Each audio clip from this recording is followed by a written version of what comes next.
নমস্কার, শুভ সন্ধ্যা। Academy of folklore আয়োজিত সাধনা চৌধুরী স্মারক বক্তৃতামালা চলছে। আপনারা জানেন যে একাডেমি অফ ফোকলোর দীর্ঘদিন ধরেই বিভিন্ন লোক সংস্কৃতিবিদ তাদের স্মরণে স্মারক বক্তৃতা করে চলেছে। তার মধ্যে একাডেমি অফ ফোকলোরের জন্মলগ্ন থেকে যিনি একাডেমি অফ ফোকলোরের সঙ্গে যুক্ত ছিলেন সেই সাধনা চৌধুরী, তার স্মরণে আমরা আয়োজন করেছি সাধনা চৌধুরী স্মারক বক্তৃতামালা। আজ এই বক্তৃতামালার নবম বক্তৃতা।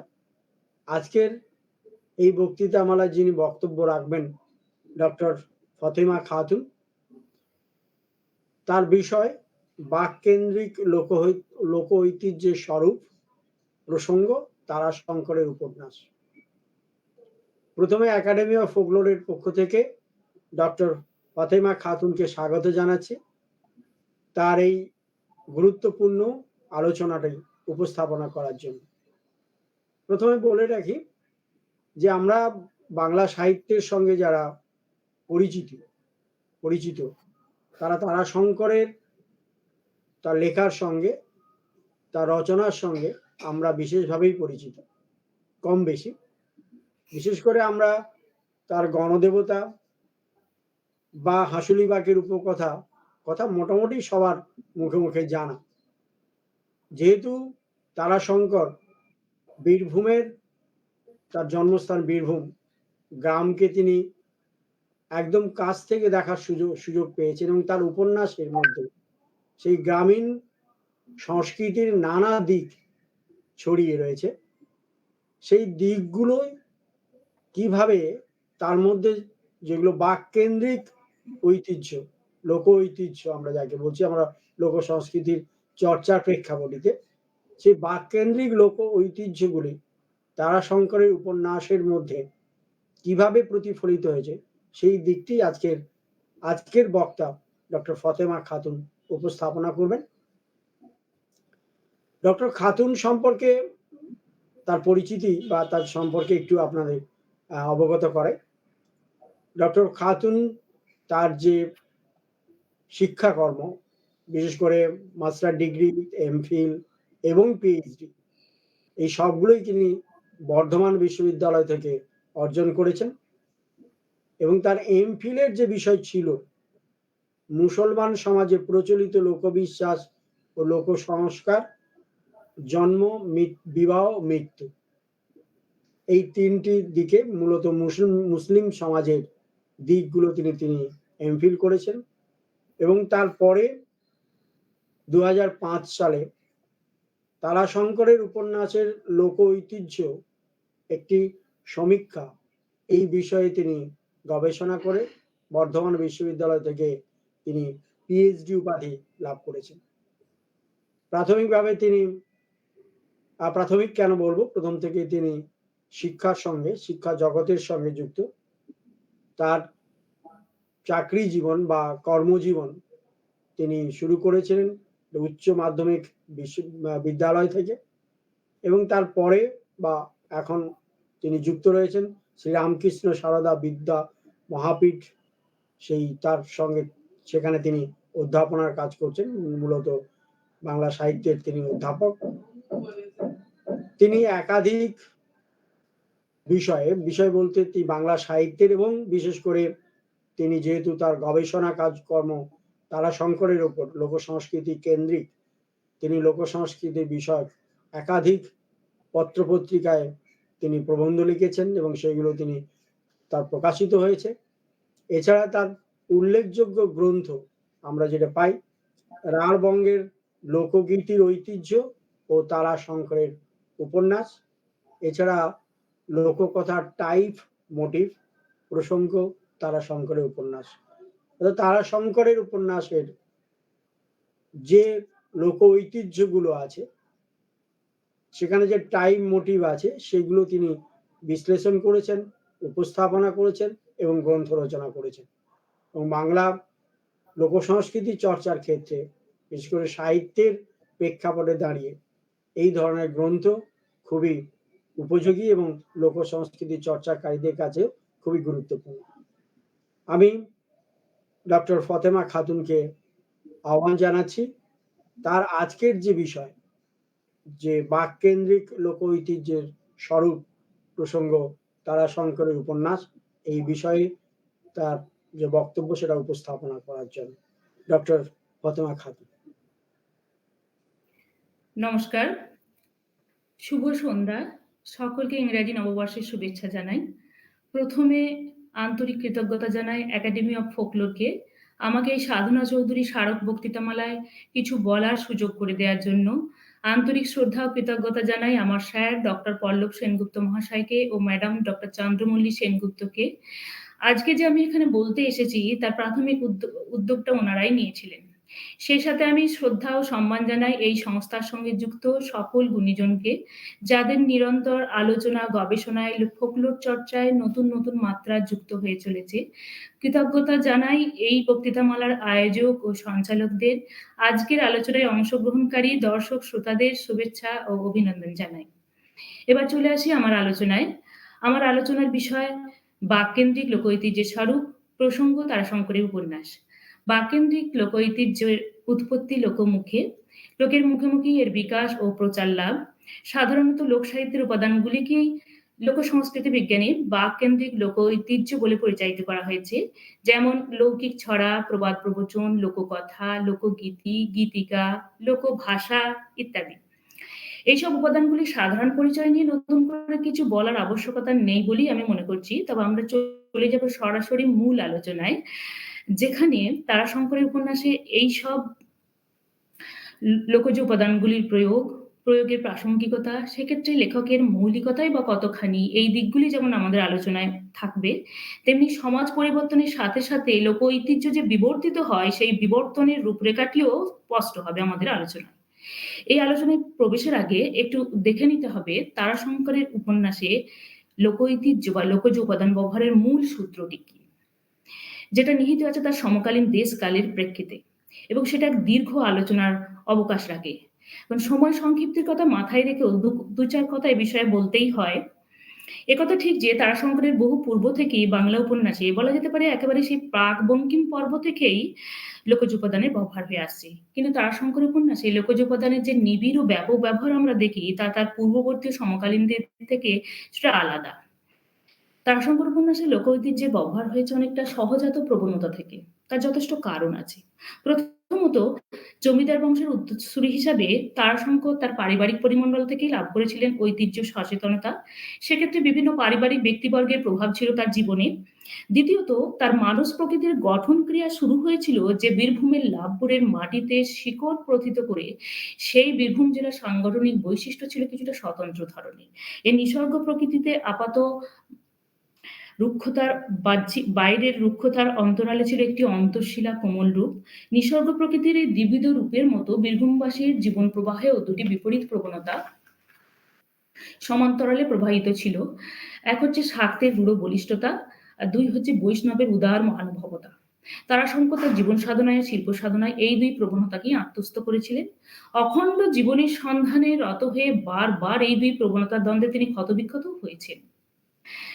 যাই হোক, শাক্ত বৈষ্ণবের পীঠস্থানে বীরভূম কবি, সাধক ও মহাজনদের অলৌকিক জীবনের পাশাপাশি যে লৌকিক মানুষের জীবনধারাটি বয়ে চলেছিল, তার মধ্যে ওই অঞ্চলের আদি অধিবাসী হারি, ডোম, মুচির, বাগদি, কাহার থেকে সদ্গোপ, কায়স্থ, ব্রাহ্মণ পর্যন্ত সকলেই আপন গৌরবে, মর্যাদায় ও বৈচিত্র্যে প্রতিষ্ঠিত ছিল। সমাজের অন্তেবাসী এই মানুষেরা তাদের জীবন ও সংস্কৃতি দিয়ে নিজেদের জীবনের দিগন্তকে মুখর ও উজ্জ্বল করে রেখেছিল। এই ভূপ্রাকৃতিক পরিমণ্ডলই হলো তারাশঙ্করের অভিজ্ঞতার প্রত্যক্ষ জগৎ, যা তার জীবন সত্যের সমগ্রতার সন্ধানে প্রাথমিক উপাদান হয়েছে। তৃতীয়ত, গান্ধীজি অহিংসা মন্ত্রে মানব কল্যাণকামী ঈশ্বরত্বের ধারণায় বিশ্বাসী ছিলেন তারাশঙ্কর।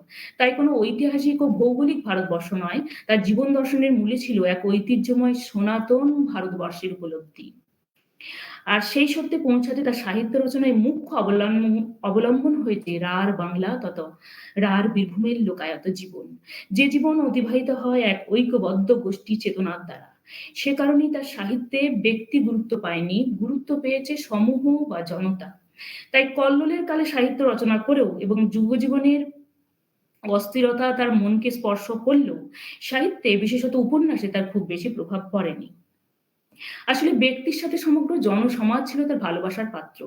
এইসব মানুষদের দীর্ঘদিনের অভ্যাস, সংস্কার, অন্ধবিশ্বাস, পুরাতন চাল-চলন, তাদের ধর্মবোধ সমেত জীবনচর্যার বিভিন্ন দিক নিখুঁতভাবে ফুটিয়ে বর্ণনা করেছেন তারাশঙ্কর তার উপন্যাসে। এই সর্বগ্রাহিতা এবং তুচ্ছকেও মর্যাদা দেওয়ার যে মানসিক উদারতা, তাই তাকে লোক ঐতিহ্য ব্যবহারে আগ্রহী করে তুলেছে। বলা বাহুল্য, সনাতন ভারতবর্ষের ঐতিহ্যের সন্ধান এবং তারই আদর্শে নিজের জীবনকে পরিচালিত করার সাধনাই ছিল তার উত্তরকালের সাধনা। তাই দেখা যায় যে স্বাধীনতা পরবর্তী উপন্যাসেও তিনি প্রাচীন ভারতীয় জীবনচর্যার সন্ধান পেয়েছেন লোকজীবন ও তার ঐতিহ্যকে অবলম্বন করে। লোকজীবনের মধ্যেই যে প্রাচীন ভারতীয় জীবনধারার মূল সত্যটি নিহিত, এই সত্য তিনি যথার্থভাবে উপলব্ধি করেছিলেন। সেক্ষেত্রে রাঢ়বঙ্গের এক বিস্তীর্ণ অঞ্চল হয়েছে তার উপন্যাসের ভৌগোলিক পটভূমি এবং পশ্চিমবঙ্গের মেদিনীপুর, বাঁকুড়া, মানভূম, পশ্চিম বর্ধমান, সমগ্র বীরভূম জেলাকে নিয়ে ধরা হয় তারাশঙ্করের রাঢ় জগৎ। এই বিস্তীর্ণ অঞ্চলের বিশেষত উত্তর রাঢ়ের লোকজীবন ও ঐতিহ্যের এক সর্বাঙ্গীন রূপের পরিচয় উঠে এসেছে তার উপন্যাসগুলিতে। রাঢ় বাংলা লোকায়ত জীবনকে সমগ্রতায় তুলে ধরতে যে বৈচিত্র্যময় লোকজ উপাদানের ব্যবহার তিনি করেছেন উপন্যাসগুলিতে, তার মধ্যে বাককেন্দ্রিক লোক ঐতিহ্যগুলিকে নিয়ে আজকে আমাদের আলোচনা। প্রথমেই আমরা আসি লৌকিক ছড়ার আলোচনায়। তারাশঙ্কর উপন্যাসে প্রায় সব ধরনের লৌকিক ছড়ারই ব্যবহার লক্ষ্য করা যায়। যেমন বিভিন্ন ধরনের শিশু বিষয়ক ছড়া, খেলার ছড়া, ফসল বিষয়ক ছড়া, পরিবার বিষয়ক, কন্যা বিষয়ক ছড়া, এমনকি উপদেশাত্মক ছড়া পর্যন্ত। যেমন আয় আয় চাঁদা মামা টি দিয়ে যা, এটি একটি শিশু বিষয়ক অতি পরিচিত লৌকিক ছড়া, যা শিশুকে ঘুম পাড়াতে, তার মন ভোলাতে, এমনকি কান্না থামাতেও কখনো কখনো ব্যবহার করে থাকে, আবৃত্তি করে থাকে বড়রা। তারাশঙ্করের উপন্যাসে মানে একাধিক উপন্যাসে এই ছড়াটির ভিন্ন ভিন্ন রূপে প্রয়োগ হতে দেখা যাচ্ছে। আমরা জানি অতীতের লুপ্ত বৈভবের প্রতি সমবেদনা তারাশঙ্করের জীবন চেতনার একটা অন্যতম দিক। সেই চেতনা থেকেই একাধিক উপন্যাসে এই ছড়াটির ব্যবহার আমরা দেখব ভিন্ন রূপে রূপান্তরে। যেমন চৈতানি কুল্লি উপন্যাসে দামিনী তার সন্তানকে ভোলাতে গিয়ে অতীতের স্মৃতিকতার মালা গেঁথেছে এই ছড়ায়। যেমন আয় চাঁদ আয় আয়, গায়ে দুধ দেবো, ভাত খেতে থালা দেবো, রুই মাছের মুড়ো দেবো, আম কাঁঠালের বাগান দেবো, চাঁদের কপালে চাঁদ একটি চিৎ দিয়ে যা। দামিনী তার ছেলেকে ভোলাতে আকাশের চাঁদকে দেখেছে তার চাঁদ তথা খোকন সোনার কপালে একটা টিপ দিয়ে যেতে। তার জন্য সে গায়ের দুধ, ভাত খাবার থালা, রুই মাছের মুড়ো, আম কাঁঠালের বাগান, এইসব পার্থিব ভোগ্যবস্তুর প্রলোভন দেখিয়েছে। লেখক বলেছেন এই প্রলোভন তো মিথ্যা নয়, অন্তত পল্লী সম্পদ বলতে যা বোঝায় তা গোষ্ঠর অর্থাৎ দামিনীর স্বামী গোষ্ঠর বাবার আমল পর্যন্ত সবই ছিল, কিন্তু আজ আর কিছু নেই, আছে শুধু অতীতের স্মৃতিটুকু। তাই এই ছড়া আবৃত্তি করে দামিনী যেমন স্মৃতি রোমন্থনের মধ্য দিয়ে কিছুটা মানসিক শান্তি পেয়েছে, তেমনি ছেলে ভুলাবার কাজটিও সুসমাধা করেছে। এই ছড়াটি আবার ভিন্ন পাঠান্তরে আমরা দেখতে পাচ্ছি গণদেবতা উপন্যাসে। দেবপণ্ডিত তার বয়সের অভিজ্ঞতার আলোয় জেনেছে যে অতীত বড় সমৃদ্ধ ছিল। সেকালে গাইবিয়লি লোকে দুধ বিলি করত, পথের ধারে আম কাঁঠালের বাগান করত, সরোবর দিঘি কাটাতো, দেবতার প্রতিষ্ঠা করত। লেখক এই বিষয়টি জানাতেই এই ছড়াটির প্রয়োগ করেছেন এইভাবে: চাঁদো চাঁদো পাতো ঘুমের ফাঁদো, গাইবিয়লে দুধ দেব, ভাত খেতে থালা দেব। এখানে শিশুর চোখে ঘুমের ফাঁদ মারতে পার্থিব ভোগ্যবস্তুর প্রলোভন দেখিয়ে চাঁদা মামাকে আহ্বান করা হয়েছে। ছড়ার এই সংক্ষিপ্ত রূপে শুধু দুধ ও ভাতের থালার উল্লেখ থাকলেও এর যে পূর্ণাঙ্গ রূপটা আমরা জানি, সেখানে শালি ধানের চিড়ে, মাছের মুড়ো, কখনো বা রাজার মেয়ের সঙ্গে সুধাকর চন্দ্রের বিয়ে দেবার প্রতিশ্রুতি পর্যন্ত দেয়া হয়েছে। আর এত কিছু পেলে চন্দ্রদেবের পক্ষে মর্তে নেমে শিশুর চোখে ঘুমের ফাঁদ পাততে আর কোনোই আপত্তি থাকে না। আসলে শিশুকে ঘুম পাড়ানোর উদ্দেশ্যে ছড়াটা রচিত হলেও বা আবৃত হলেও এর আবেদন শুধু সেই কারণে নয়, এর অপর উল্লেখযোগ্য আবেদন আছে অতীত, সমাজ, অর্থনীতির দর্শনে। অর্থাৎ ছড়াটির ব্যবহারিক উদ্দেশ্য আলাদা। লেখক বলছেন চাঁদা মামাকে দেবার মতো চাষিদের আজ আর কিছুই নেই, ভাতই নেই তো ভাত খাবার থালা দেবে কোন হিসাবে, আর দেবেই বা কোন ধন থেকে? ধানের বাড়া ধন্ত চাষিদের আর কিছু নেই। এখন আমাদের বলার কথা এই যে ছড়ায় উল্লেখিত এই অতীতের সচ্ছলতা বর্তমানে না থাকলেও ছড়ার প্রাসঙ্গিকতা কিছু কমে যায় না। আসলে অতীতের সেই ছিলটাকে ধরে নিয়েই তো এককালে রচিত হয়েছিল ছড়াটি। অবনীন্দ্রনাথ ঠাকুরও ছড়ার আলোচনায় বলেছেন যে ছড়াগুলিতে একই সাথে অতীত ও বর্তমানের বিচিত্র সহাবস্থান। একটা ছিলুর জগৎ আর একটা নেই আছের জগৎ, আরেকটা কল্পনার জগৎ, আরেকটা বাস্তব জগৎ। সে কারণে ছড়া রচনার উপলক্ষ থেকে ছড়া চর্চার উপলক্ষটাই বেশি গুরুত্বপূর্ণ। এই ছড়াটি আবার অভিযান উপন্যাসে দেখা যাচ্ছে ঘুমপাড়ানি ছড়া হিসাবে, যেখানে সিংহ রায়গিন্নি তার নাতিকে ঘুম পাড়াতে গিয়ে ছড়াটি আবৃত্তি করেছে। যেখানে ছড়া রচনা এবং প্রেরণার উদ্দেশ্য সেই একই। এছাড়াও আকাশের তারাগোনাকে বিষয় করে এক ধরনের ছেলেভুলানো ছড়ার প্রচলন আছে রাঢ়ী লোকসমাজে। পূর্ণিমার সন্ধ্যায় তারাভরা আকাশ শিশুর মনকে খুশিতে ভরিয়ে তোলে। শিশুকে ভোলাতে তাই বড়রা আকাশের তারা গুনতে, গুনতে ছড়া আবৃত্তি করে। শিশুরা সেগুলো শিখে নিয়ে নিজেরা আবৃত্তি করে। ক তারা উঠলে কি হয়, এই হলো ছড়ার বিষয়। বেশিরভাগ ক্ষেত্রে এই ধরনের তারা বিষয়ক ছড়াগুলোতে শিশু মনের খেয়ালি কল্পনারই প্রাধান্য থাকে। এগুলি প্রায় অর্থহীন অসংলগ্ন ভাবের গাঁট ছড়া। যেমন রাধা উপন্যাসে মোহিনীকে দেখা যাচ্ছে যে মধুকৃষ্ণ চতুর্দশীর আগের দিন সন্ধ্যায় আকাশে তারা গুনতে, গুনতে একটা ছড়া আবৃত্তি করছে। কি না, ১ তারা নাড়া খাড়া, ২ তারা কাপাসের খাড়া, ৩ তারা চাষি-ভুষি, ৪ তারা পাটে বসি, ৫ তারা ঘোড়মোড়। এই ছড়ার শুরু থেকে শেষ পর্যন্ত তেমন কোনোই অর্থ নেই। শুধুমাত্র মোহিনীর কৌতূহলী মনের আনন্দের প্রকাশ করতেই ছড়াটার প্রয়োগ হয়েছে। আবার এই একই ছড়া আমরা নীলকণ্ঠ উপন্যাসে দেখছি শ্রীমন্তের ভাগ্নী শিশু গৌরীকে আবৃত্তি করতে, যেখানে আবার ছড়ার চরণগুলিতে এবার হেরফের ঘটে যাচ্ছে। এই ১ তারা, ২ তারা, ৩ তারা এগুলোর মধ্যে হেরফের ঘটে যাচ্ছে। কাজেই ছড়ার অর্থ যে খুব একটা গুরুত্বপূর্ণ নয় সে কথা বলাই বাহুল্য। তবে কেউ মনে করেন এই ধরনের ছড়াগুলিতে রচনার পিছনে মানব জীবনের শুভাশুভবোধ কাজ করে। চাঁপাডাঙ্গার বউ উপন্যাসে ঘটনা বর্ণনা সূত্রে এই ধরনের একটি ছড়ার প্রয়োগ আছে, যেখানে লেখক কোনো চরিত্রের মুখে ছড়াটি প্রয়োগ না করে নিজেই ছড়াটি উল্লেখ করেছেন। ষষ্ঠীকৃত্যের শুভ দিনে সন্ধ্যার আকাশে তারা দেখা মঙ্গলজনক বলে লোকসমাজের বিশ্বাস। কিন্তু ওই দিন সন্ধ্যার আগে মণ্ডল বাড়িতে এক দুর্ঘটনা ঘটে যায়। সেই ঘটনার আকস্মিকতা আর দুশ্চিন্তায় সারা বাড়ি স্তব্ধ হয়ে যায়। তাই আকাশে তারা দেখা তো দূরের কথা, ঘরে আলোই জ্বলল না আর উনানও জ্বলল না।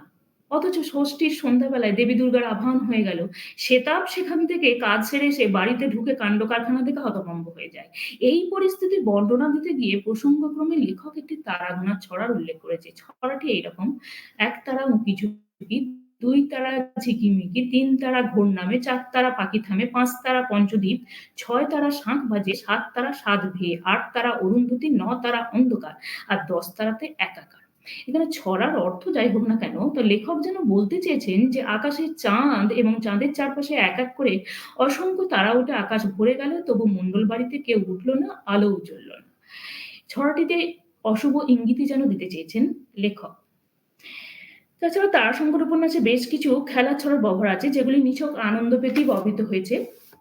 যেমন একটি আনিমানি খেলার ছড়া প্রযুক্ত হয়েছে আরোগ্য নিকেতন উপন্যাসে, যেখানে মঞ্জুরি তার ছোট ভাইয়ের সঙ্গে আনিমানি ঘুরতে ঘুরতে ছড়া বলছে: আনিমানি জানি না, পরের ছেলে মানি না, লাগলে পরে নাইকো দোষ, মানবো নাকো রাগ কি রোষ, সরে যাও নইলে এবার ধাক্কা খাও।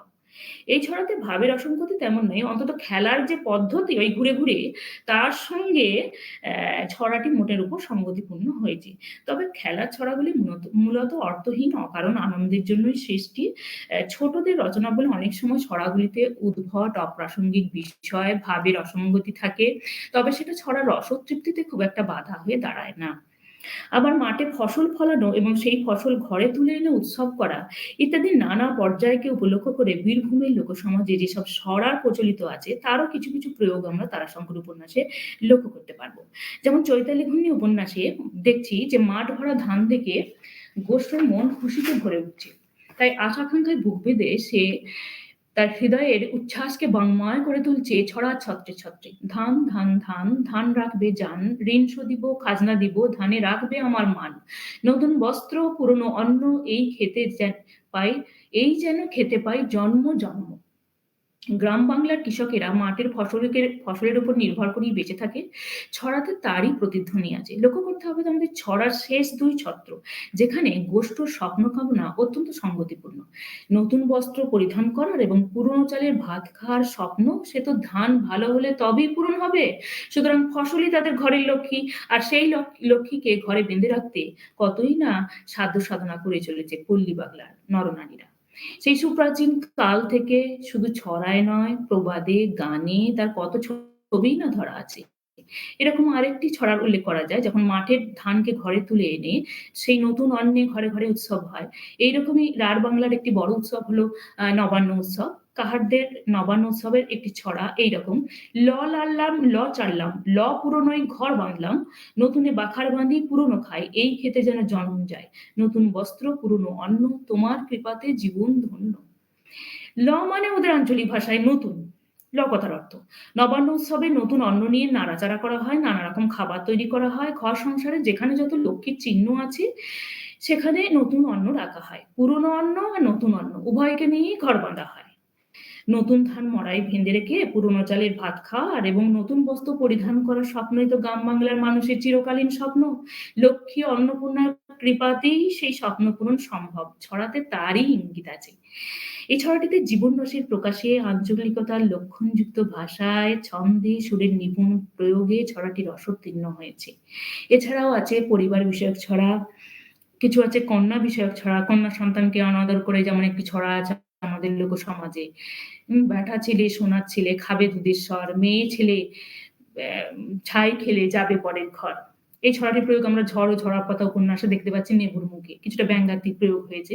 যাই হোক এইসব ছড়া নিয়ে খুব বিস্তারিত আলোচনা করার মতো সময় তো তত বেশি নেই। আমাকে মোটামুটি এগুলো একটু টাচ করে করেই যেতে হবে। এছাড়াও আছে পরিবার বিষয়ক ছড়া, কিছু কৌতুকের ছড়াও আছে। তো এইসব ছড়ার মধ্য দিয়ে রাঢ়ের লোকসমাজের আশা আকাঙ্ক্ষা, অবদমিত মনের স্বপ্ন কামনাকে যেমন কাব্যরসের আধারে লেখক পরিবেশন করেছেন, তেমনি অতীত সমাজ অর্থনীতির দর্শনটিকেও তুলে ধরেছেন। এবার আসা যাক প্রবাদ প্রবচনমূলক রচনার আলোচনায়।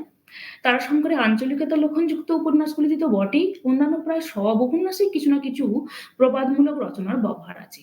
প্রবাদ প্রবচন কথাটা আমরা একই অর্থে ব্যবহার করি বটে, কিন্তু উভয় স্বরূপ আলাদা। প্রবাদ মূলত ব্যঙ্গার্থ নির্ভর আর প্রবচন বাচ্যার্থ নির্ভর। তো প্রথমে আসি প্রবাদের আলোচনায়। মানব চরিত্রের বিভিন্ন দিক নিয়ে প্রবাদে ব্যঙ্গ বিদ্রূপ করা হয়, যার মধ্যে আলোর চেয়ে অন্ধকারের দিকটাই বেশি প্রাধান্য পায়। লোকসমাজের বহু প্রচলিত একটি প্রবাদ হলো শাক দিয়ে মাছ ঢাকা যায় না, যার গূঢ় অর্থ হলো অপরাধ যদি খুব বড় ধরনের হয় তাহলে তাকে সহজে গোপন করা যায় না, চেষ্টা করলেও তা সহজে প্রকাশিত হয়ে পড়ে।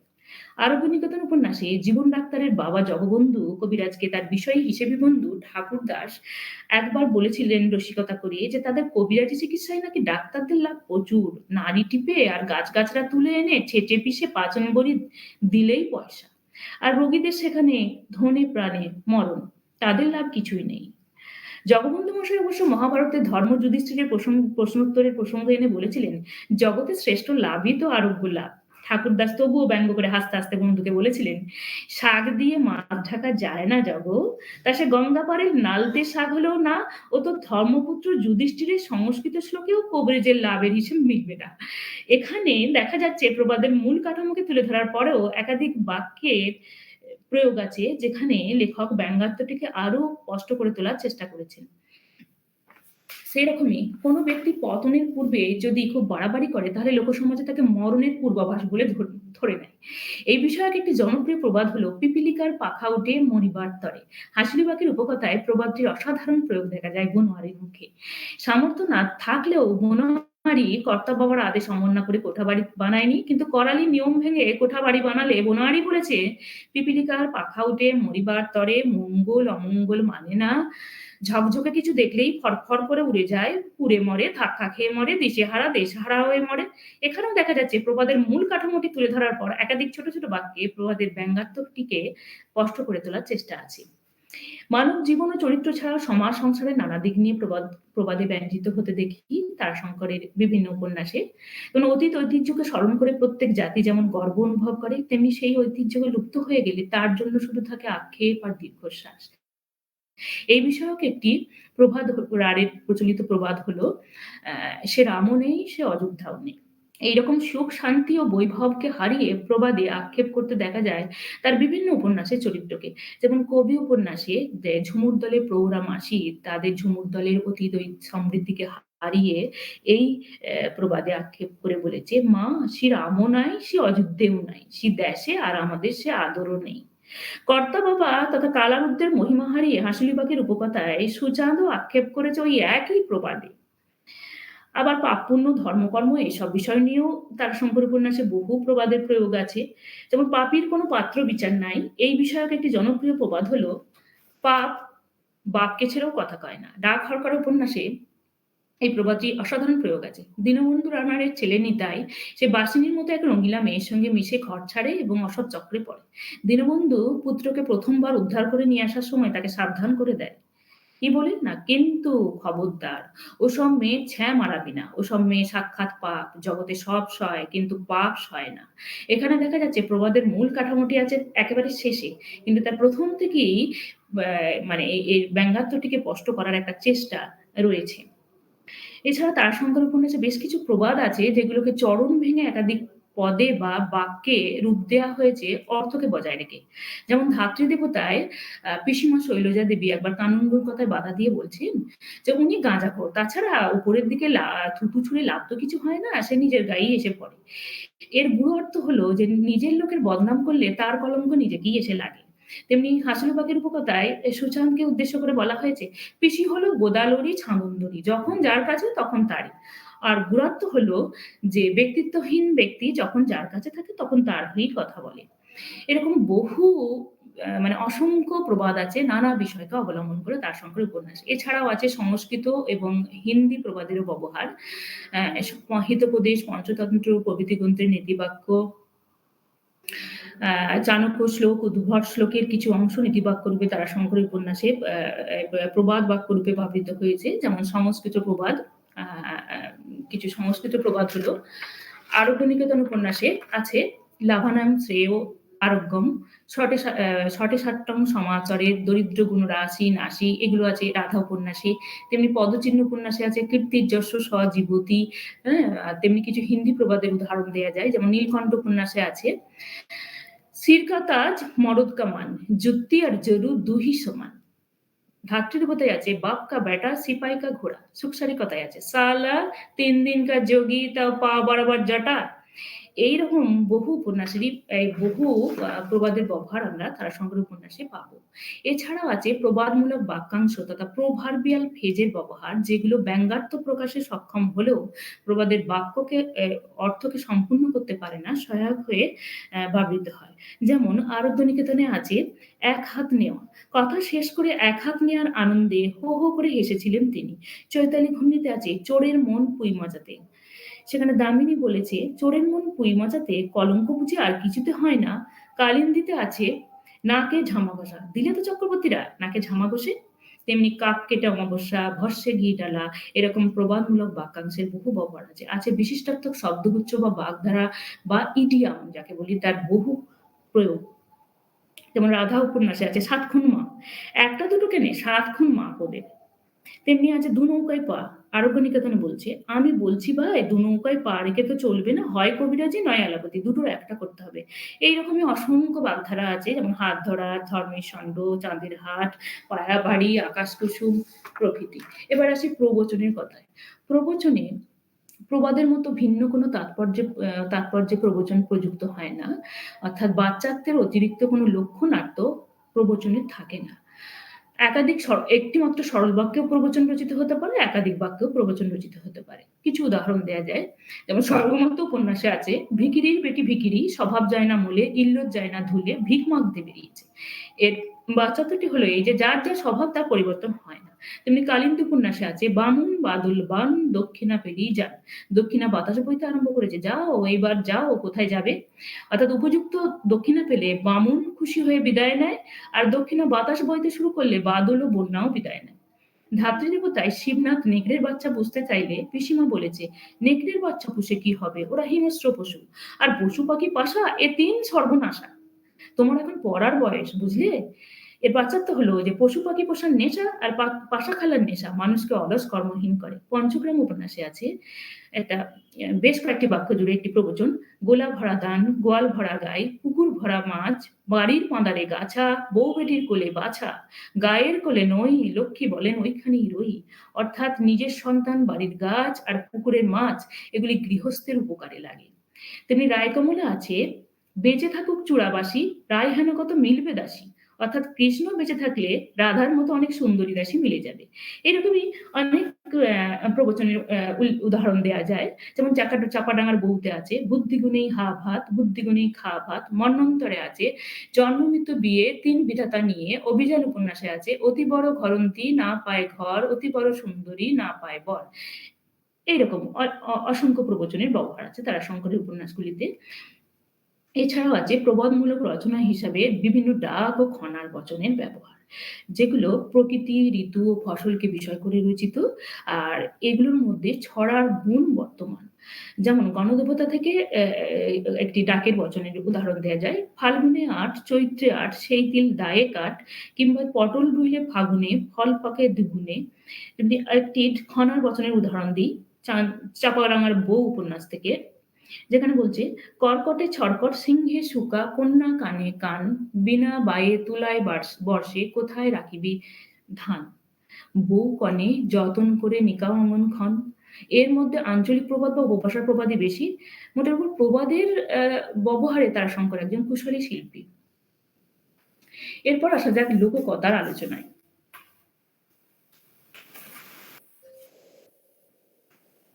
লোকজীবন সম্পর্কে প্রত্যক্ষ অভিজ্ঞতা সূত্রে তারাশঙ্করের উপন্যাসে লোকসাহিত্যের অন্যান্য শাখার মতো লোককথার প্রয়োগও অত্যন্ত স্বাভাবিক হয়েছে। প্রায় সব ধরনের লোককাহিনীরই ব্যবহার আমরা তার উপন্যাসগুলিতে পাবো।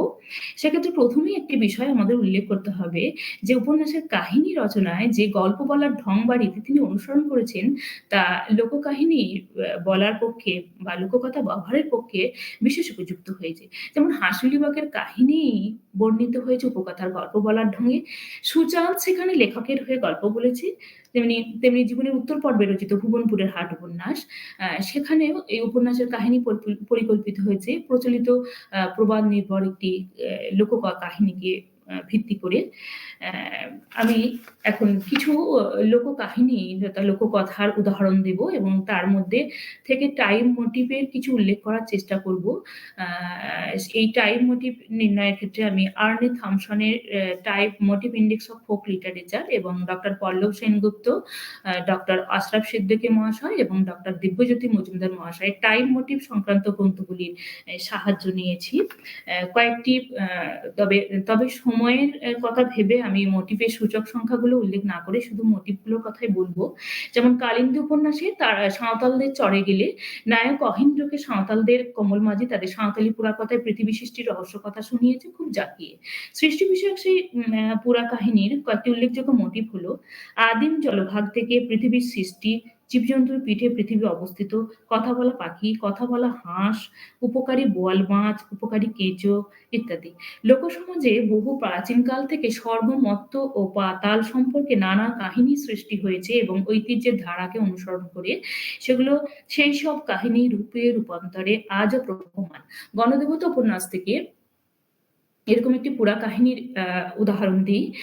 সেই কাহিনীর বিষয়টি সংক্ষেপে এরকম যে, সত্যযুগের মানুষদের একবার ইচ্ছা হয়েছিল সশরীরে স্বর্গযাত্রার। কিন্তু বাসনা থাকলে তো সকলের পক্ষে স্বর্গলাভ হয় না। স্বর্গলাভ হয়েছিল মহাপুণ্যবান দু-একজন মানুষের। বৃদ্ধ দ্বারকা চৌধুরী দেবু পণ্ডিতকে তার পুণ্যকর্মের প্রশংসা করে গল্পটি শুনিয়েছে। পুণ্যকর্মের জোরে দেবুরও যে স্বর্গলাভ হবে একথা বলতেই এই গল্পটি কাহিনীতে বিশেষ উপযোগ হয়েছে। মানে একথা বোঝাতেই এই গল্পটি কাহিনীতে ব্যবহার হয়েছে এবং সেটা বিশেষ উপযুক্ত হয়েছে। টাইপ মোটিভ পদ্ধতি অনুসারে এই গল্পের টাইপ হলো স্বর্গলোকে মানুষ। উল্লেখযোগ্য কয়েকটি মোটিভের কথা বলি, যেমন স্বর্গ, ভাগ্যদেবী বা ভাগ্যদেব, স্বর্ণযুগ তথা সত্যযুগ, অনন্ত জীবনদায়ী অমৃত, স্বর্গলোকে যাত্রা, পরিরাজ্যের বর্ণনা, পরীদের বাগান, পরীদের থেকে উপহার, যে রাজ্যে সবকিছুই সোনার ইত্যাদি ইত্যাদি। তারাশঙ্কর অনেক ক্ষেত্রে পৌরাণিক কাহিনীকে বা প্রচলিত লোককাহিনীকে সমাজের অন্তর্য শ্রেণীর উপযোগী করে বর্ণনা করেছে। যেমন হাঁসুলিবাগের উপকথায় পৌরাণিক উষা অনিরুদ্ধের কাহিনীকে সুচাঁদের মুখে কাহার কুলের উপযোগী করে বর্ণনা করেছেন কালারুদ্র ও বাণ গোসাইয়ের কাহিনীতে। এবার কিছু রূপকথার গল্পের উদাহরণ দিই।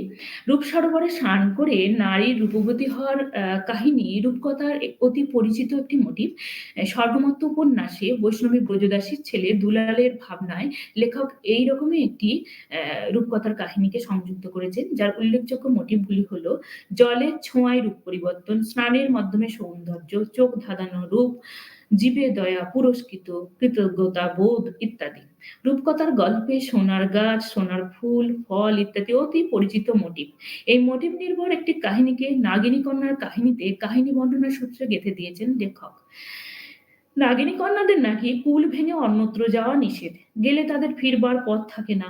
একথা বলতে বলতেই কথকের মুখে গল্প শুরু হয়ে গেছে কাহিনীটি এইরকম, ছোট বলে আমি এখানে উল্লেখ করছি যে নদীর জলে ভেসে যায় সোনার চাপা ফুল, রাজা পণ করেছেন ওই চাপার গাছ তাকে যে এনে দেবেন তাকেই দেবেন তার নন্দিনীকে।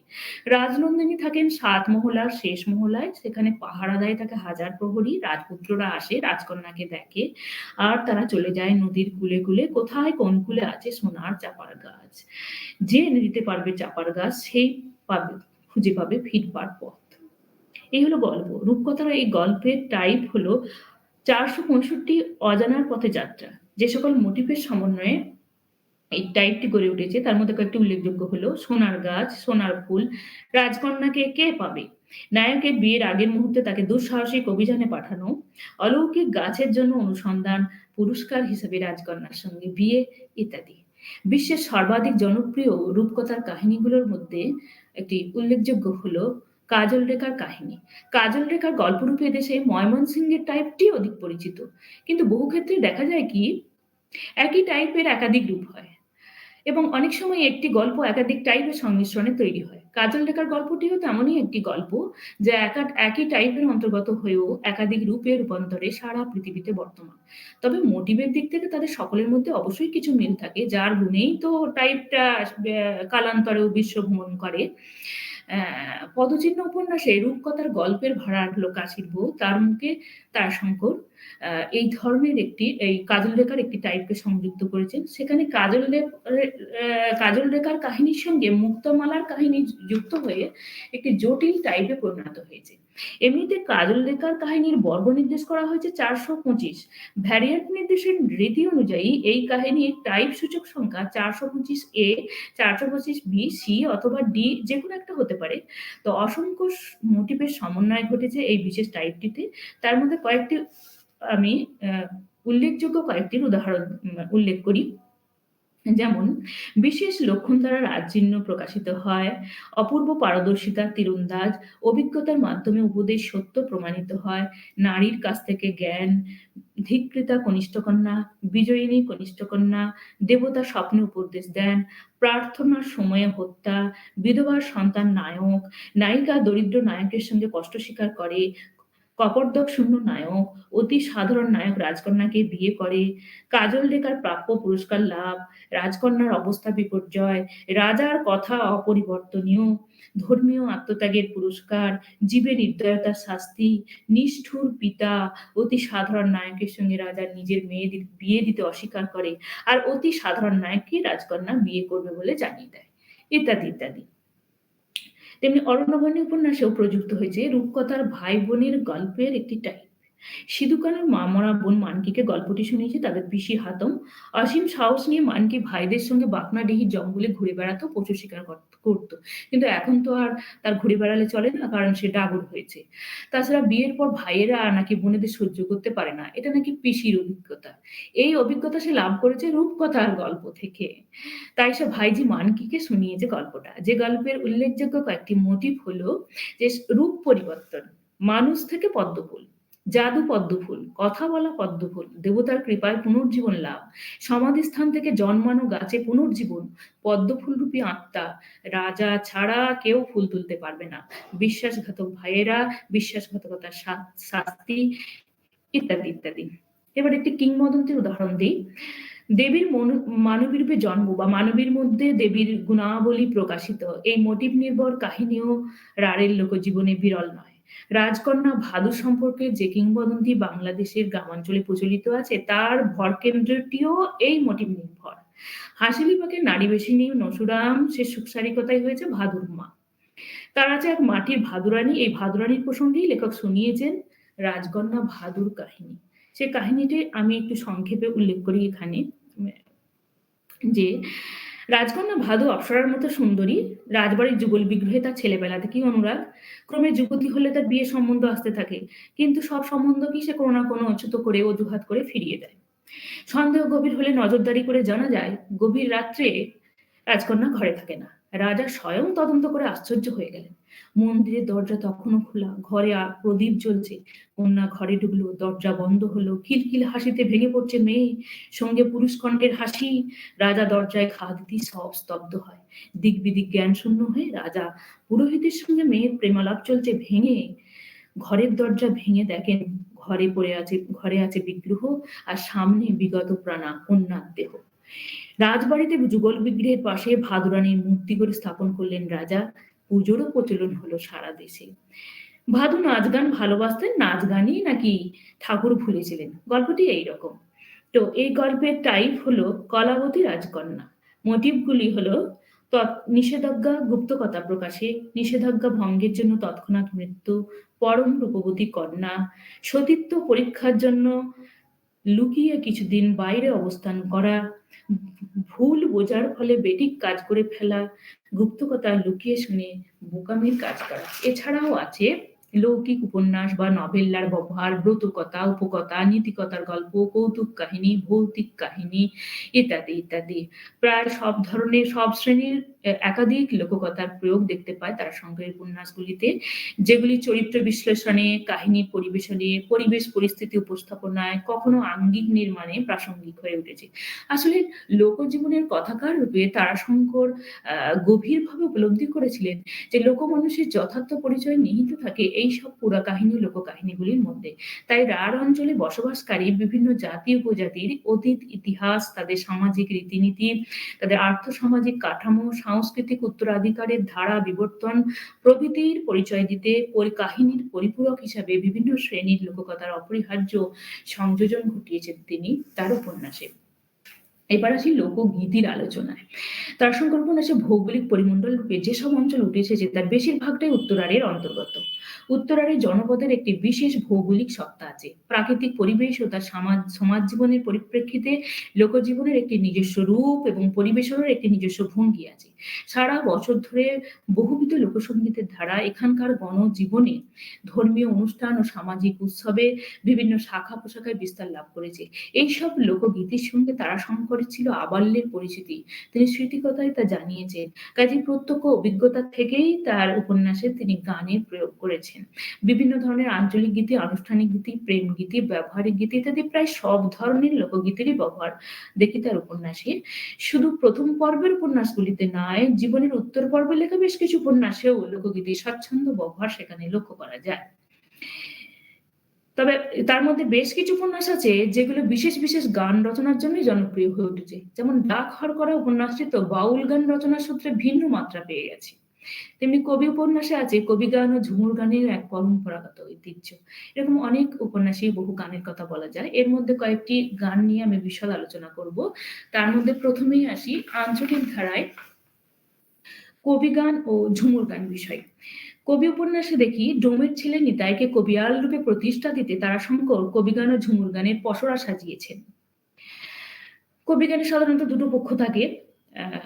দুই পক্ষ পরস্পরকে ব্যক্তিগত আক্রমণ করে প্রশ্নোত্তরের মাধ্যমে বা চাপানুতরের মধ্য দিয়ে গান চলতে থাকলেও শেষ পর্যন্ত পরস্পরের মিল দেখানো হয়, অর্থাৎ শেষটা হয় মধুরেণ সমাপয়েৎ।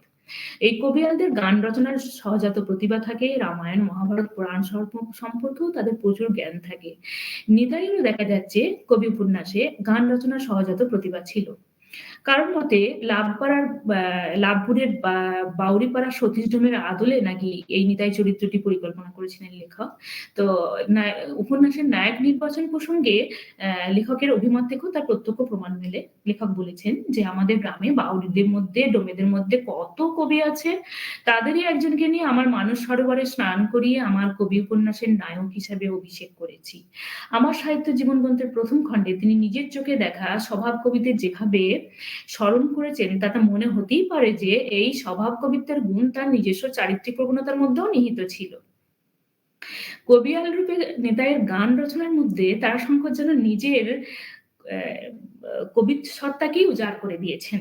কাঙ্ক্ষিত লক্ষ্যে পৌঁছাতে তিনি বহু গান নিজে রচনা করে নিয়েছেন, যেগুলো নিতাইয়ের কণ্ঠে গীত হলেও তারাশঙ্করের ব্যক্তিগত অনুভূতির গান। তবে তিনি চেষ্টা করেছেন নিতাইয়ের কণ্ঠে গানগুলোকে নিতাইয়েরই গান করে তুলতে। উপন্যাসের কাহিনীতে আমরা দেখছি যে অট্টহাসি চামুন্ডার মেলায় নতুন কবিয়ালের অনুপস্থিতিতে নিতাই ১ম জনতার ইচ্ছায় আসরে গান গাওয়ার সুযোগ পায়। তাই হৃদয়ের সুপ্ত বাসনাকে মেলে ধরতে সে ১ম এ কবিগানের সনাতন রীতি অনুযায়ী আসর বন্দনা করে গান শুরু করে।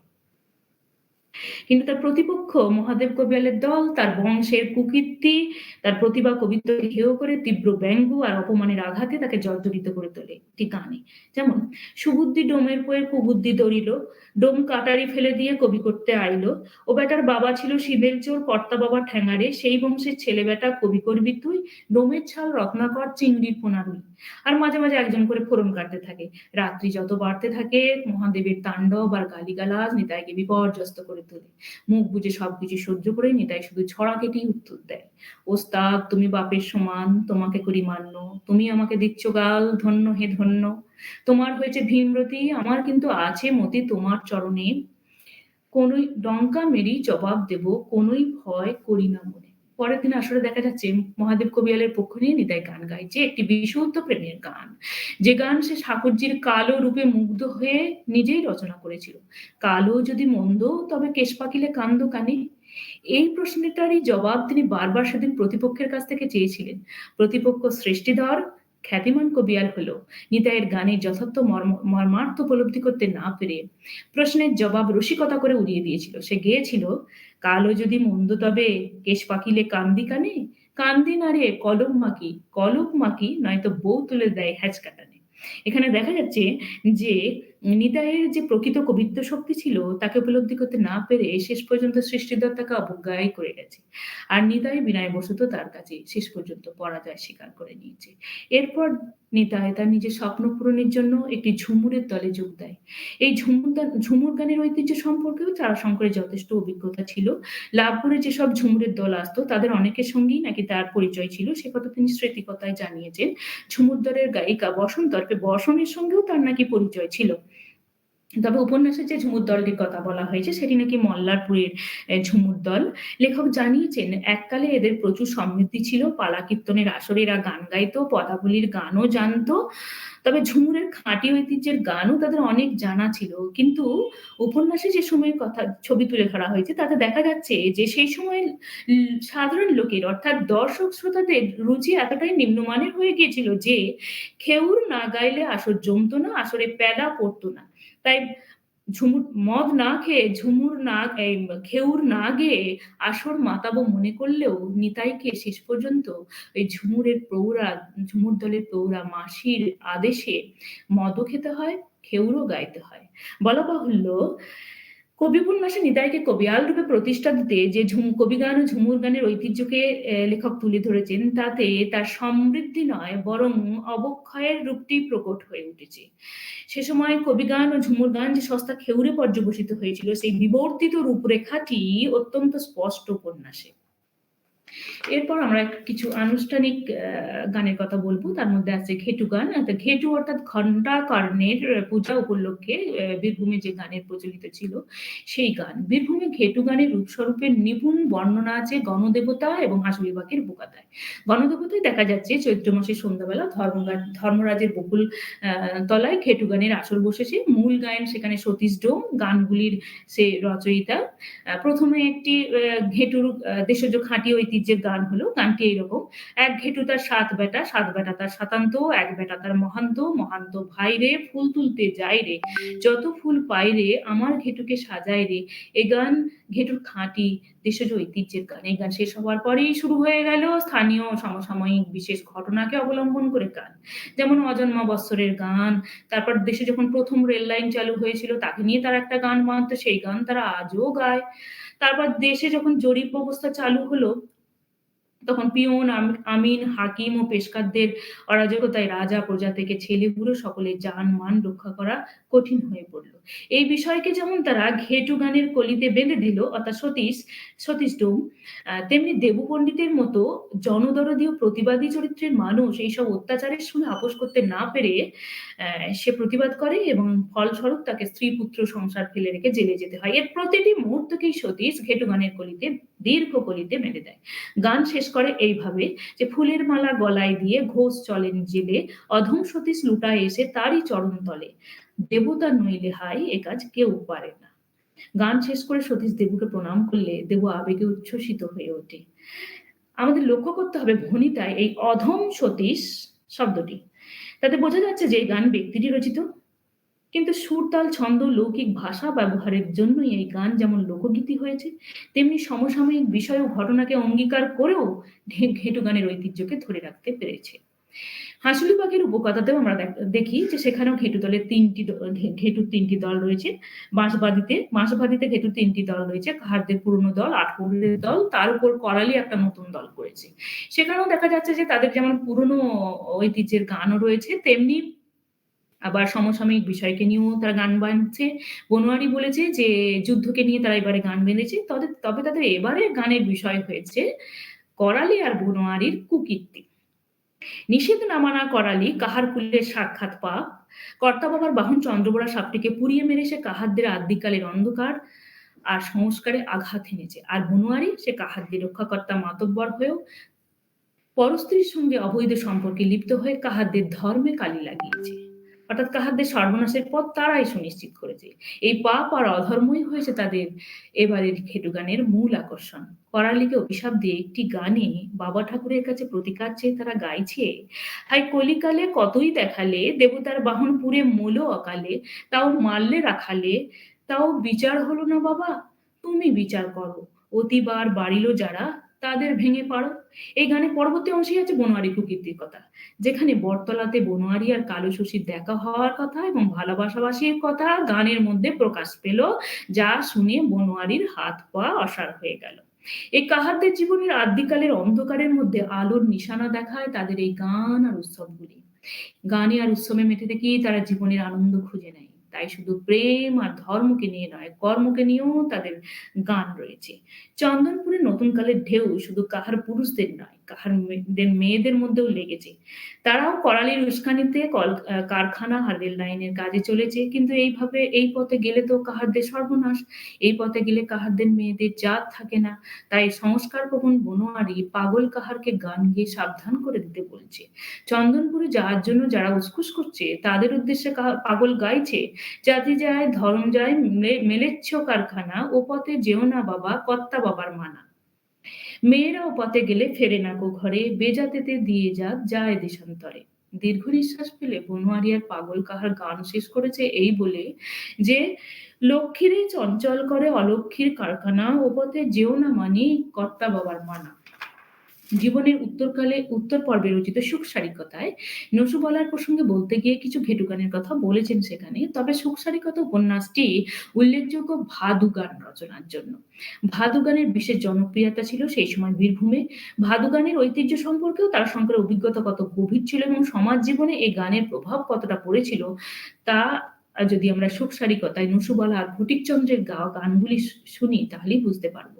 লেখক জানিয়েছেন যে বর্ধমানে গিয়ে নসুবলাই নাকি ভাদু নিয়ে এসেছিল চন্দনপুরে। বর্ধমানের মহারানীই তাকে প্রথম ভাদুর মা বলে ডেকেছিল। আর সেই থেকে সে ভাদুর মা হয়ে থেকে গেছে, মেয়ে এসেছে। এই নসুবালা ভাদুর মা, তার আছে এক মাটির ভাদুরানী, আর ওই ফটিক দাস বৈরাগী তার আছে এক মাটির জাদুমণি অর্থাৎ রাখাল কৃষ্ণ। তাই তাদের সম্পর্ক বেয়াই আর বেয়ানের। গোটা উপন্যাস জুড়ে আছে এই দুই সৃষ্টি ছাড়া মানুষের সৃষ্টি ছাড়া খেলা। যা দেখেনি তারা বাবার কালে তাই দেখছে চন্দনপুরের নতুন গড়নে। নতুন কালের হয়, কালের ফতোয়া জারি, তারা দেখছে, শুনছে আর বসে বসে গান বাঁধছে, মাঝে মাঝে পুরনো কালের স্মৃতির জাবর কাটছে। আসলে ভাদু গানের যে আসল স্বরূপ, সেখানে বিষয়বস্তু রূপে কুমারী ভাদুর অচরিতার্থ কামনা, ভাদুর বিবাহ ইত্যাদি দিকগুলি উঠে আসতো। পরবর্তীকালে সুর ও ছন্দকে অবিকৃত রেখে সমসাময়িক ঘটনা ও বিষয় ভাদু গানে সমীকৃত হয়েছে। উপন্যাসে দেখানো হয়েছে যে নবীনপুরের অমর চক্রবর্তীর মেয়ে সীমা সে বিয়ে করবে না বলে গায়ে হলুদের চিহ্ন নিয়ে থানায় এসেছে। তা নসুবালার কাছে সীমা তাই নতুন কালের ভাদু। কেননা সেকালের ভাদু বিয়ে করবে না বলে প্রাণত্যাগ করেছিল। আর একালের ভাদু বিয়ে করবে না বলে সরাসরি থানায় এসেছে। তো নসুর কাছে তো এ কম আশ্চর্যের নয়। নসু তাই গান বেঁধেছে নতুন কালের ভাদু গান। হায় মন রসনা আমার, একে তুই পারবি গাহিতে? নতুন কালের নতুন ভাদুর নতুন মহিমে, একমুখী যে নারী কহিতে। সীমা বিয়ে করল না বলে সীমার সঙ্গে যার বিয়ে হবার কথা ছিল অর্থাৎ রমেন্দ্র, তার সঙ্গে সীমার বোন ক্ষমার বিয়ে হয়ে যাচ্ছে। এ কথাও ফটিক দাস সেই খবরও রেখেছে। তাই সে বলেছে রমেন্দ্র ধান আছে, জমি আছে, টাকা আছে, কনে পালালেও বিয়ে আটকাবে না, মাটি থেকে কনে গজাবে। এই নিয়ে সে গান বেঁধেছে। হায় রমেন্দ্রর বিয়ে হলো না, নতুন কালের বা এসেছে, ও মন রসনা আমার, ভাদুরা বিয়ে করবে না, কেউ তা বলো না। এরপর নসুবালা গানে আরো রং চড়ায়। ও হায় নাকের বদলে নরুন, ফুলের বদলে রাঙা বিলিতি বেগুন, সীমার বদলে ক্ষমা, ও মন রসনা আমার, তাকদুম আদুম। তেমনি সীমার লেখাপড়া শিখে শিক্ষিত হওয়া, তার চাকরি করা, আবার চাকরি চলে যাওয়া। এর প্রতিটি বিষয়কে যেমন ভাদু গানের হায়মন রসনা আমার এই ধোয়ার চরণে বেঁধে দিয়েছেন, তেমনি সীমা ছাড়াও অন্যান্য সমাজ অর্থনীতির বিষয়কেও নসুবালা আর ফটিক দাস তাদের ভাদু গানের বিষয় করে তুলেছে। যেমন চন্দনপুরে প্রথম যখন ইলেকট্রিক আলো এলো, তখন তাকে নিয়ে গান বাঁধলো নসু গান এবং গেয়ে গেয়ে বেড়াতে লাগলো। যে ইলেকট্রিক সে গানের বিষয়বস্তুটা বলি আমি সংক্ষেপে এইরকম যে ইলেকট্রিক আলো এসে রাতের আঁধার দূর হয়েছে ঠিকই, কিন্তু যারা নিশাচর, যারা রাতের আঁধারে কুকাজ করে বেড়ায় তাদের তো অসুবিধা হলো। বিশেষ করে নতুন কালের ভাদুরা যারা রাতের আঁধার না হলে তো তারা কদমতলায় কৃষ্ণের কাছে অভিসারে যেতে পারবে না।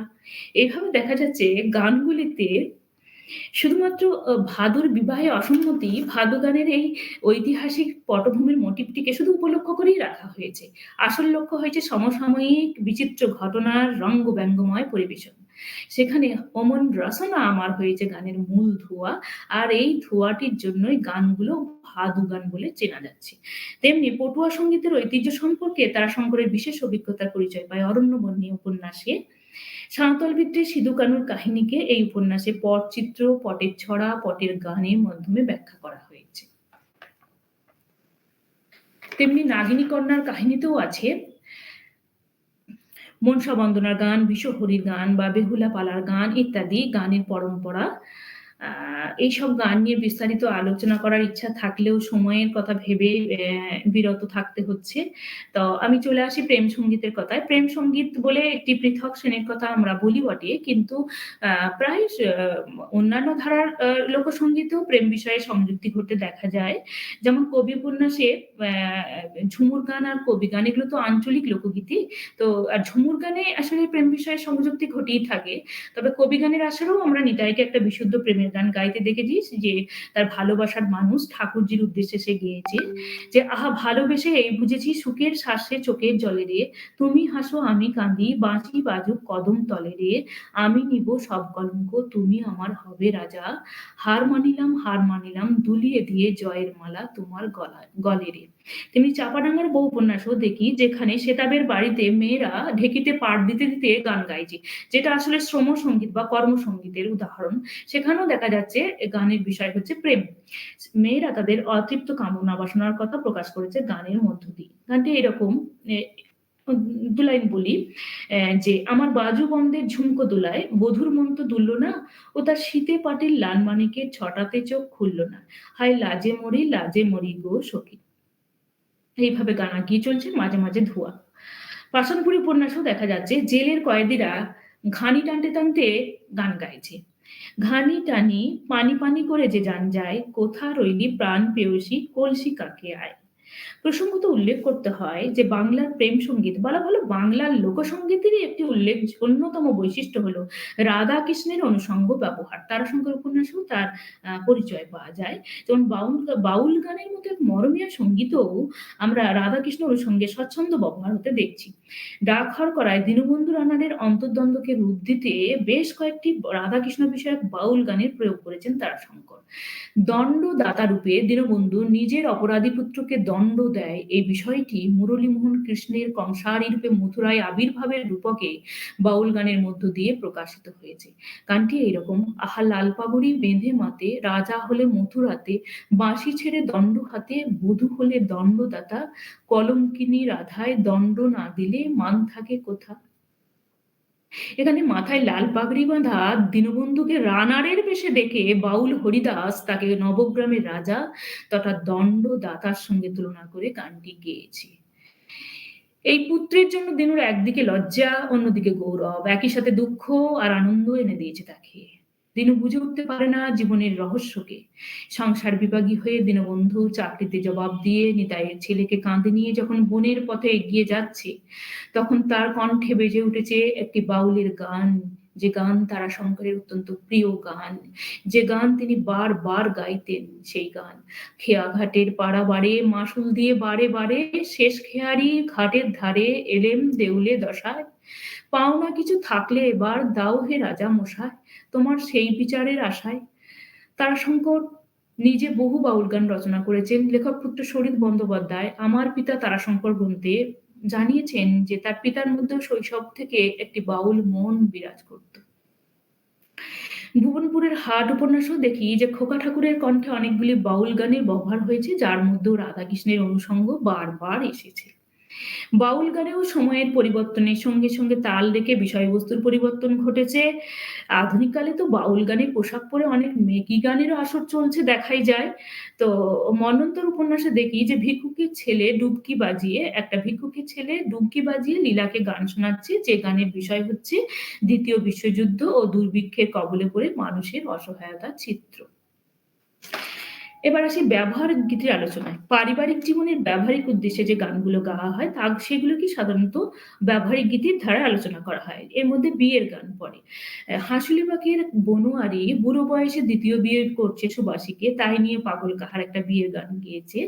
কালিন্দীতেও দেখা যাচ্ছে অহিন্দ্রের বিয়ে উপলক্ষে সাঁওতালরা তাদের সাঁওতালি ভাষা মিশিয়ে সাঁওতালি ভাষা আর বাংলার মিশিয়ে একটা বিয়ের গান গেয়েছে অহিন্দ্রকে উপলক্ষ করে, তাদের রাজা বাবু অহিন্দ্রকে উপলক্ষ করে। তো এই ব্যবহারিক গীতির ধারায় আরেক ধরনের গান আছে যেগুলো জীবিকা নির্বাহের জন্য গাওয়া হয়ে থাকে, যেগুলোকে ব্যবসায়িক গীতি বলা যেতে পারে। পঞ্চপুত্তলিতে মাটির পুতুলের কারিগর মলিনকে রূপের জাদুতে বশ করেছে পটোর মেয়ে বা পটুয়ার মেয়ে টিয়া। মলিনকে পয়সার বিনিময়ে সে গান শুনিয়েছে। গানটি এরকম: ও নিঠুরু কালিয়া অবলায় দুঃখ দিলি রে নিঠুরু কালিয়া। পুরুষের মন জয় করা সব কৌশলী এদের জানা। আগুন উপন্যাসেও দেখা যাচ্ছে যে প্রবৃত্তিতাড়িত যুবক হিরুকে এক যাযাবরী এলোকেশী কন্যা, বাজিকরী কন্যা মুক্তকেশী তাকে গান শুনিয়ে শুধু বকশিসই আদায় করেনি, তার দেহমনকেও বশ করিয়ে নিয়েছে। গানটা এইরকম যে উরুর পান চিরি চিরি কথা কও ধীরি ধীরি, প্রাণের কথা হাই কি বধূ উড়িয়ে দেবে আসমানে, হায় গো বলো কেমন করে বাঁচবো পরাণে। আর সঙ্গে সঙ্গে আছে বঙ্কিম হিল্লোলে নাগিনীর মতো নৃত্য। এই নৃত্যের সংযুক্তি বাংলার লোকসঙ্গীতের একটি অন্যতম বৈশিষ্ট্য। শ্রমসঙ্গীত বা কর্মসঙ্গীতের ধারায় বিশুদ্ধ সমগীতিরও কিছু ব্যবহার আছে তারাশঙ্করের উপন্যাসে। হাঁসলি পাখির উপকথায় বনোয়ারির দ্বিতীয় বিভাগে পালকি বাহক কাহাররা গান গাইছে। পালকির গান তাদের পরিশ্রমের কষ্ট লাঘব করার জন্য। বিষয় হলো বরের পালকি না কনের পালকি, কে আগে যাবে। গানটি এরকম: বরেরও পালকি পিছনে পড়িল, প্লোহি প্লোহি, আগে চলে লক্ষ্মী পিছে চলে নারায়ণ, প্লোহি প্লোহি হেই ও হুঁশিয়ার। পঞ্চগ্রামে দেখছি চাষি মুসলমানদের পাড়ায় শ্রমিক চাষিদের ছ্যাঁচড়ার দল আছে একটা, যারা চরকাকে উপলক্ষ করে গান গেয়েছে। সেখানে মূল গায়ন হয়েছে ইটপাড়ায়ের ওসমান। গানটার কিছুটা বলি: কোন সজনী বলে রে ভাই চরকার নাইকো হিয়া, চরকার দৌলতে আমার 7টি বেটির বিয়া। কোন সজনী বলে রে ভাই চরকার নাহিকো পাতি, চরকার দৌলতে আমার দৌড়ে বাঁধা হাতি। এইভাবে আমরা দেখব আরো অন্যান্য গানের ব্যবহার তারাশঙ্করের উপন্যাসে স্বচ্ছন্দী হয়েছে। যেমন হাস্যগীতি বা হাসির গানের কিছু ব্যবহার আছে। একটি ১২ মাসি গানেরও ব্যবহার আছে তারাশঙ্করের উপন্যাসে, যেটা কবি উপন্যাসে। নিতাইকে কবিয়াল রূপে প্রতিষ্ঠা দিতে তাকে দিয়ে একটা ১২ মাসি গানও তারাশঙ্কর গাইয়ে নিয়েছেন। নিতাই তার আজন্ম লালিত সংস্কৃতিকে স্মরণ করে একেবারে বৈশাখ থেকে চৈত্রের গাজন পর্যন্ত মনে করে একটা নতুন ১২ মাসি গান গেয়েছে। তেমনি গণদেবতায় তো বিভিন্ন বিষয়ক গান আছে। শুধুমাত্র ঘেটু গান নয়। সেখানে আমরা নানান বিষয়ের গান, যেমন গোমাহাত্ম্য বিষয়ক গান যাকে বলি সুরভি মঙ্গলের গান, তেমনি কিছুটা জারি গানের অংশ, ব্যাঙের সাধির গান, লক্ষ্মীর পাঁচালী, নবান্নের গান ইত্যাদি বহু গান, কোথাও সম্পূর্ণ, কোথাও আংশিক রূপে বা টুকরো ভাবেও গানের লাইনকে আমরা সেখানে প্রয়োগ করতে দেখেছি। তার জীবনের শেষ পর্বে, যেমন ১৯৭১ সালে বাংলাদেশের মুক্তিযুদ্ধের সময় পর্বে রচিত একটি উপন্যাস। একটি বিশেষ উপন্যাস হলো একটি কালো মেয়ের কথা।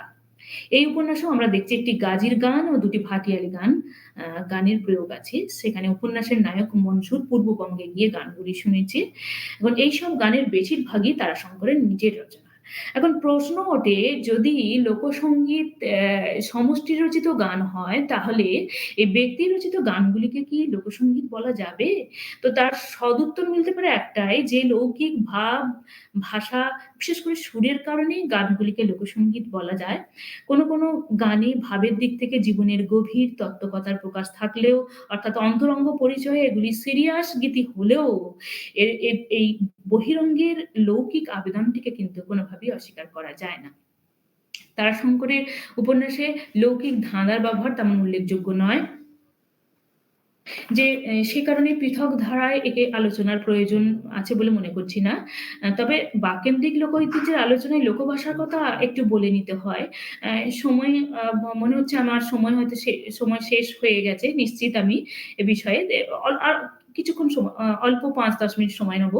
বিস্তারিত আলোচনার অবকাশ না থাকায় এ বিষয়ে সংক্ষেপে ২-৪ কথা আমি বলে নিই। যে সেটা এই যে তারাশঙ্করের উপন্যাসে বীরভূমের আঞ্চলিক উপভাষার ব্যবহার সর্বত্র নির্বিচারে হয়নি। সেখানে রাঢ় বাংলা তথা পশ্চিমবঙ্গের গ্রামীণ মানুষের মুখের ভাষা বা লোকভাষার প্রয়োগও আছে যথেষ্ট। সেক্ষেত্রে তিনি শুধু পরিমাণগতভাবে দৃষ্টি আকর্ষণ করেননি, আঞ্চলিক উপভাষা ও লোকভাষার ভিন্ন আঙ্গিকে প্রয়োগ তার উপন্যাসগুলিকে কতকগুলি সুস্পষ্ট বৈশিষ্ট্যে চিহ্নিত করেছে। প্রথমত, কিছু উপন্যাসে বীরভূমের আঞ্চলিক উপভাষার, আঞ্চলিক কথ্য ভাষার ব্যবহার আগাগোড়াই লক্ষ্য করা যায়। দ্বিতীয়ত, গ্রামীণ বিষয় উপকরণ সম্মিলিত হয়েও কিছু উপন্যাসে আঞ্চলিক উপভাষা, লোকভাষার তেমন ব্যবহার নেই। বরং মান্য বা শিষ্ট ভাষাতেই উপন্যাসের কাহিনী বর্ণিত হয়েছে। তৃতীয়ত, গ্রামীণ পটভূমিতে রচিত একটি উল্লেখযোগ্য অংশে শুধু চরিত্রের মুখের ভাষাতে নয়, লেখকের বর্ণনার ভাষাতেও সেখানে অনায়াসে বীরভূমের আঞ্চলিক উপভাষা, লোকভাষার প্রয়োগ করে রচনাকে তিনি অসাধারণ নান্দনিক তাৎপর্য দিয়েছেন। এই ধরনের সাধু, চলিত ও লোকভাষার মিশ্রণে যে গুরুচণ্ডালী দোষ, তাকে উপন্যাসে স্থান দিয়ে তিনি দীর্ঘদিনের নিষিদ্ধবাদী সংস্কারকে ভেঙে দিয়েছেন। সেক্ষেত্রে আঞ্চলিক উপভাষা, লোকভাষার প্রয়োগে তিনি সমসাময়িক কথাসাহিত্যিক, এমনকি দুই বন্দ্যোপাধ্যায় কথাসাহিত্যিকের তুলনাতেও একক ও অনন্য। এভাবে বাককেন্দ্রিক লোকঐতিহ্য ছাড়াও আমরা যদি অন্যান্য লোকঐতিহ্যকে নিয়ে আলোচনা করি, তাহলে দেখব যে তারাশঙ্কর লোকঐতিহ্য ব্যবহারের ক্ষেত্রে তার সমসাময়িক দিক থেকে স্বতন্ত্র, শুধুমাত্র পরিমাণগত দিক থেকেই নয়, স্বতন্ত্র আরো নানা কারণে। প্রথমত, লোকঐতিহ্য বা লোকজ উপাদান ব্যবহারের মাধ্যমেই তিনি রাঢ়ের লোকজীবনকে সমগ্রতায় ধরতে পেরেছিলেন এবং তার মধ্য দিয়েই তার কাঙ্ক্ষিত জীবন সত্যেও তথা সনাতন ভারতবর্ষের জীবনচর্যার সন্ধান পেয়েছেন। সেজন্য লোকঐতিহ্যকে তিনি উপন্যাসের একেবারে ভরকেন্দ্রের স্থান দিয়েছেন, যেখানে তার পূর্ববর্তী সমসাময়িকরা লোকজ উপাদানকে ব্যবহার করেছেন বিশেষ প্রয়োজনের তাগিদে। দ্বিতীয়ত, লোকঐতিহ্য ব্যবহারের মাধ্যমেই তিনি লোকজীবনকে বৃহত্তর জীবন তথা জাতীয় জীবনের সঙ্গে মেলাতে পেরেছেন। বলা যেতে পারে তারাশঙ্করই প্রথম দেখিয়ে দিয়েছেন যে লোকজীবনকে অবলম্বন করেও জাতীয় সাহিত্য রচিত হতে পারে। রাঢ়ের লোকজীবন ও লোকসংস্কৃতির গবেষণায় তার উপন্যাসগুলি নিঃসন্দেহে আকর গ্রন্থ হিসেবে কাজ করবে। উত্তরকালের গবেষক শুধু তারাশঙ্কর বিষয়ে নয়, ভারতীয় কথা সাহিত্যের গবেষণাতেও তার উপন্যাসগুলি সহায়ক হবে, যেখানে এই বাককেন্দ্রিক লোকঐতিহ্যগুলির একটি বিরাট ভূমিকা থেকে যাবে। ধন্যবাদ।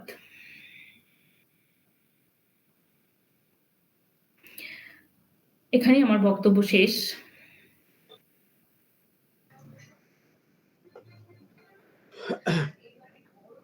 প্রথমেই আমি আজকের যে বক্তা ডক্টর ফাতেমা খাতুনকে একাডেমি অফ ফোকলোরের পক্ষ থেকে আন্তরিক অভিনন্দন জানাচ্ছি, ধন্যবাদ জানাচ্ছি। তার আজকের যে বিষয় ছিল বাককেন্দ্রিক লোক ঐতিহ্যের স্বরূপ প্রসঙ্গ তারাশঙ্করের উপন্যাস, তিনি তার আলোচনার সূত্র ধরে বিশেষ করে তারাশঙ্কর যেহেতু রাঢ় অঞ্চলে বীরভূম লাভপুরের তার জন্মস্থান এবং বেড়ে ওঠা, এবং ওই অঞ্চলটাকে বাংলার রাঢ় অঞ্চলের যে রূপরেখা, সেই রূপরেখা তার বিভিন্ন উপন্যাসে যেভাবে তুলে ধরেছেন, আজকের বক্তা বাককেন্দ্রিক দিকগুলো বিশেষ করে ছড়া, প্রবাদ, প্রবচন, লোককথার পারম্পরিক যে টাইম মোটিভ বিশ্লেষণ এবং লোকগীতি এবং বিশেষ করে সামাজিক বা আঞ্চলিক গীতি এবং লোকভাষা, এই দিকগুলো তিনি উপস্থাপনা করেছেন উদাহরণ দিয়ে সুন্দরভাবে, উল্লেখযোগ্যভাবে। আমরা যদি তারাশঙ্করের উপন্যাসগুলো দেখি, তাহলে ওনার উপন্যাসের রচনা মোটামুটি আমরা 1928 থেকে তার আমৃত্যু পর্যন্ত 1971 উনি মারা গেছেন। তো 71 সাল, এই যে সময়কাল, অর্থাৎ স্বাধীনতার আগে এবং স্বাধীনতার পরবর্তীকালে, এই সময়ে বাংলার যে বিশেষ করে রাঢ় অঞ্চলের যে বিবর্তন, সমাজ বিবর্তন, এবং সমাজ বিবর্তনের সঙ্গে সঙ্গে মানুষের তার রীতিনীতি, আচার আচরণ এবং তার যে ভাবনা চিন্তাগুলো যেভাবে সমাজে তিনি দেখেছেন, তার উপন্যাসের মধ্যে সেগুলো কিন্তু নিখুঁতভাবে ফুটিয়ে তুলেছেন এবং আজকের বক্তা সেই বক্তব্যগুলি সুন্দরভাবে তুলে ধরেছেন।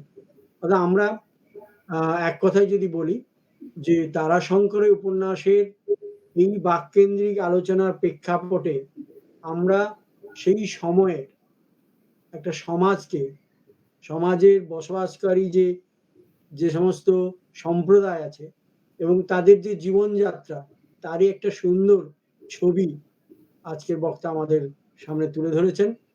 আমরা একাডেমি অফ ফোকলোরের পক্ষ থেকে বক্তার এই যে মূল্যবান বক্তব্য এবং বাংলাকে নতুন করে আমাদের সামনে একটা লেখকের উপন্যাসের প্রেক্ষাপটে আমাদের সামনে তুলে ধরলেন, সেই জন্য আজকের বক্তাকে আন্তরিকভাবে অভিনন্দন জানাচ্ছি আর শুভেচ্ছা জানাচ্ছি যে তিনি তার গবেষণার মধ্য দিয়ে বাংলার যে সংস্কৃতি তারাশঙ্করের মধ্যে তিনি দেখেছেন, সেটাকে সুন্দরভাবে, আমি বলবো যে নিপুণভাবে তুলে আজকে ব্যাখ্যা করলেন, বিশ্লেষণ করলেন এবং সমাজ জীবনের যে চরিত্রগুলো নানা ক্ষেত্রে, যেমন ঘেটু গানের কথা বলেছেন, বাউলের কথা বলেছেন, কবি গানের কথা বলেছেন, ঝুমুর গানের কথা বলেছেন এবং পটুয়া সঙ্গীতের কথা বলেছেন, কর্মসঙ্গীতের কথা বলেছেন।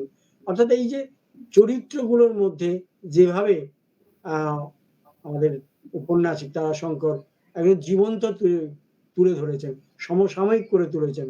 ভাদু গানের মধ্যে উনি বিশ্লেষণ করছেন ভাদু গানের যে প্রেক্ষাপট এবং আজকের তারাশঙ্করের ব্যাখ্যায় যেভাবে ভাদুকে তিনি তৎকালীন সমাজ জীবনের রূপরেখায় বিশ্লেষণ করেছেন, অসাধারণ একটি সময়ের সঙ্গে তার ব্যাপ্তি ঘটিয়েছে। তো সামগ্রিকভাবে আমরা তারাশঙ্করের উপন্যাসের যে রূপরেখা, তৎকালীন সমাজ জীবনের যে বিবর্তনের রূপগুলো উপন্যাসের মধ্যে পাই, সেটা আজকের বক্তা ডক্টর ফাতেমা খাতুন তিনি সুন্দরভাবে বিশ্লেষণ করলেন, উপস্থাপনা করলেন। আমরা উপকৃত হলাম। সেই জন্য ডক্টর খাতুনকে একাডেমি অফ ফোকলোরের তরফ থেকে আজকের এই সুন্দর বক্তব্য রাখার জন্য আন্তরিক অভিনন্দন এবং শুভেচ্ছা জানাচ্ছি।